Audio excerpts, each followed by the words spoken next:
વિભીષણ મહારાજને રાવણે કાઢી મૂક્યો, છાતીમાં લાત મારી દઈને કાઢ્યો. બહુ મોટું અપમાન કહેવાય. આ તો મોટો મંત્રી, અને વિભીષણને રાવણનો ત્યાગ નથી કર્યો, રાવણે વિભીષણનો ત્યાગ કર્યો છે કે તું ચાલ્યો જા, તને બહુ તપસ્વી પ્રત્યે બહુ મીઠા ભાવ હોય તો જા, એની પાસે રહીને એને બધું નીતિનું શિક્ષણ આપ, સલાહ આપે ને, મને રહેવા દે, એની પાસે જા, એમ કરીને લાત મારીને વિભીષણને કાઢી મૂક્યો. પણ કોઈએ બહુ સરસ, આ હકીકત હશે, આ ગળે ઉતરી જાય એવી વાત છે એ કે રાવણને તમે મૂર્ખ માનો છો કે બધા ભેદ જાણતો હોય એવા વિભીષણને કાઢી મૂકે? મંત્રી છે એ, અને પાછું એને ક્યાં જવું એ બતાવ્યું, તું રામ પાસે વયો જા, તું અહીંથી વયો જા એટલું ન કીધું. તને રામ પ્રત્યે બહુ કુણી લાગણી હોય તો ત્યાં એની પાસે જા, અને એની હારે તું બધા નીતિની વાતો કરજે, જા. ક્યાં જવું એ કીધું. કાઢી મૂક્યો ખાલી હોત તો વાત પૂરી થઈ જાત. કાઢી મૂક્યો અને રામ પાસે જા.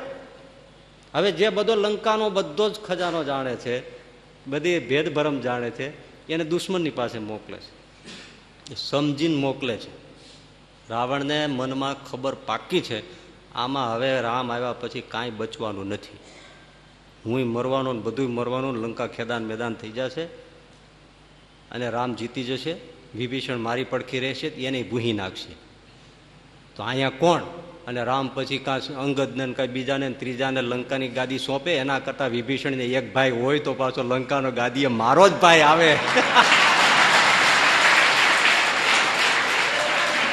મારો જ ખરો, એટલે સલામત મૂકી દીધો, તું ત્યાં વયો જા, અને તું બેઠો છો તને જ દેવાનો છે. અને આખરે મારો ભાઈ, મારો આ ઝીણો એક તો આવીને બેસી જાય છે ગાદીએ, નહીતર હવે અંગદને બેસાડી દે, સુગ્રીવને કે તું બે જગ્યાએ હરફેર કરજે પુષ્પક વિમાનમાં. હવે એ કોઈને દઈ દેવી લંકા, એના કરતા આપણો પોતાનો ભાઈ શું ખોટો? એટલે બહુ ગણતરીપૂર્વક રાવણે વિભીષણને કાઢી મૂક્યા. અને ગળે ઉતરી વાત છે, કઈ બુદ્ધિ તો ખોપડું હતું.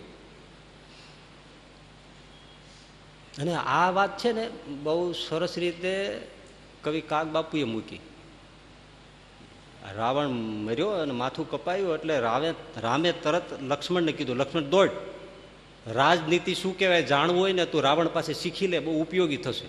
એટલે લક્ષ્મણ દોડ્યા મરતા મરતા રાવણ પાસે. ભાઈ તમે રાજનીતિમાં પ્રખર છો તો મને મરતા મરતા કંઈક સારી વાત તો રાજનીતિની શિક્ષા કરતો, કે રાજનીતિની બીજી શું કહેવાય, વિભીષણ મોકલ્યો એ જ મોટી રાજનીતિ. લક્ષ્મણ ચક્કર ખાઈ ગયા. આમ તો મોકલો છે, હવે તમારી એને જ ગાદી દેવી પડશે. એટલે અમારા હાથમાંથી લંકા જાય નહીં એ આયોજન હતું.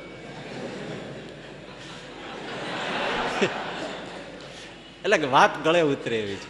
પણ હવે કહેવાની વાત એ છે કે વિભીષણ રામજી પાસે રહ્યા પછી લંકા વિજય થયો, લંકાને ગાદીએ વિભીષણનો રાજ તિલક થયો અને વિભીષણના આંખમાંથી અશ્રુની ધાર થઈ ગઈ. બધા ભાગ્ય માને છે ને, વિભીષણ પોક મૂકીને રેડ્યો રામના ચરણમાં, મહારાજ આજ મારા ભાગ્ય ફૂટી ગયા. લો બોલો કેમ, શું થયું? શું મહારાજ, આ સંપત્તિ અને આ રાજ સિંહાસને મને તમારાથી જુદો કરી દીધો. હું તમારી ભેળો રહેતો હતો, તમારું દર્શન કરતો હતો, તમારી સેવા કરતો હતો, તમને વનફળ જમાડતો હતો, ચરણ ચંપી કરતો હતો, તમારી બાજુમાં સૂઈ રહેતો હતો. મહારાજ કેવી સેવા, કેવો સત્સંગ, કેવું સુખ, અને હવે હું અહીંયા અને તમે ત્યાં. મને આ સંપત્તિએ તમારો વિયોગ કરાયો છે, માટે આ મારા દુર્ભાગ્ય છે. વાત સાચી છે, જેમ જેમ પૈસો આવે છે એમ ભગવાન ભૂલાય છે, માળા ઓછી થાય છે. થાય છે દેવ દર્શને ક્યારેક અવાય છે, સભામાં આવવા હોય તો આવવું હોય તો સમય ન હોય, કાંઈક ને કાંઈક મિટિંગો હાલતી હોય. શું કરે? સવારમાં ઉઠે ત્યાં ફોન ચાલુ થઈ જાય, આ માલ ક્યાં નાખો ને, આ ક્યાં નાખો ને, આ કેમ કરું ને, આનું શું કરું ને, આ રેડ પડી ને આવ્યું ને તે આવ્યું ને. હવે પૂજામાં શું કરે? આમાં માળા માળા થાય, પણ હાલો હાલો આ જવા દો, આ જવા દો, હા એને જવા દો ને. હવે ઠાકોરજી આમ ડોળા કાઢતા હોય. હવે તને કીધું મૂક ને, પણ હું ઘનશ્યામ મારે કે કોને કેસો તું આ મૂક ને? એક તો એમાં ધક્કાધુઈ થયો ને ઓલા જે ઘરમાં ચાય બનાવીને, હવે તું જોઈને જલ્દી શું કરું? ઠાકોરજી થાય નહીં, પૂજા થાય, સરખું ભજન ન થાય, ધ્યાન ન થાય, કાંઈ ન થાય. એમાંય પરમ ભાગ્યશાળી હોય, એને લાખોની કરોડોની સંપત્તિ હોય તોય એ ભગા શિવલાલ શેઠ બોટાદના એ ભજન કરે. એ કે હું જ્યારે ભજનમાં બેસું, પૂજામાં બેસું, ધ્યાનમાં બેસું ત્યારે બધું સળગાવીને બેસું. આઘું કરીને બેસી જાય. એવા પરમ ભાગ્યશાળી હોય તો, નહીતર તો સંપત્તિ તો ભલભલા અને ભૂલા પાડે એવું જ છે.